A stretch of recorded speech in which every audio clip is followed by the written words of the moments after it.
Good morning, friends. Thank you for joining me on this week's episode of This Old Barn. My name is Kevin. I'm the facilities manager at Happily Ever After Farm Sanctuary. Today I wanted to show you a super exciting improvement that we were able to make for the big heads, Pouty and Denver, this year. So we are heading up there right now.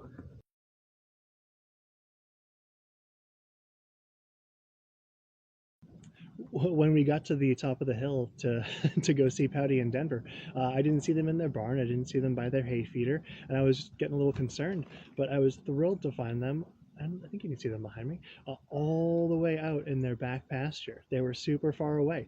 So while I might complain about this unseasonably warm weather we're getting because of all the mud that we're getting and the thawing that is just kind of causing some water issues, the residents are loving it.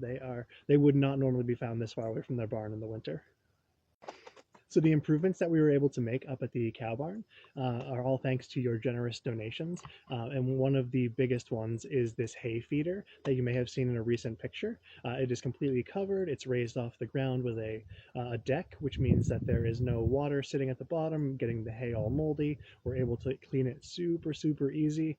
And also the way that we have it set up, because of these panels, these green panels that you can see, the way that we have it set up, we're able to actually just step right into it without even getting close to the residents. So it's super, super safe for the volunteers and the staff to feed, because Pouty gets a little rambunctious when hay is involved. But this is one of the major improvements that we were able to make. The other improvement that we were able to make is conquering one of the challenges that we had with these two new barns, barn 9 and barn 10, where the cows and the piglets are generally living, is they're just far away from the property and far away from electric and far away from water, and that causes problems in the winter because providing heat and de-icers to the water is extremely important. So we were able to purchase a couple of the battery generators that you may have seen previously. We charge them with solar panels at the facilities building, and they provide power to all of our power tools during the nicer weather when we're working in the facilities building.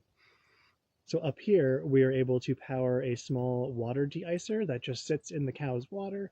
So that blue container that you can see in the water, that is a completely sealed high concentration of salt water that raises the freezing point of the water itself, which means it can get down to -5 Celsius or so before the water even starts to freeze in this big tub, which is really, really helpful. That, along with the battery generator that we have running in the tack area, that provides a small water de-icer that can run for about 16 hours, so we can easily get overnight, charge it up, and put it back up there the next day.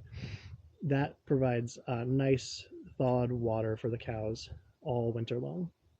The main reason that we have to use something like this battery generator in the winter is because these barns are far away from the main source of power. It would be extremely expensive to trench all the way up here, and the amount of cabling and the size of the cabling that's needed to bring power this far, it just gets prohibitively expensive for now. We've been looking into other options, maybe even just getting fully solar up here, which would be really, really fun, but we haven't come up with anything concrete yet. So in the meantime, we got a couple of these battery generators, and they are working really well for us so far.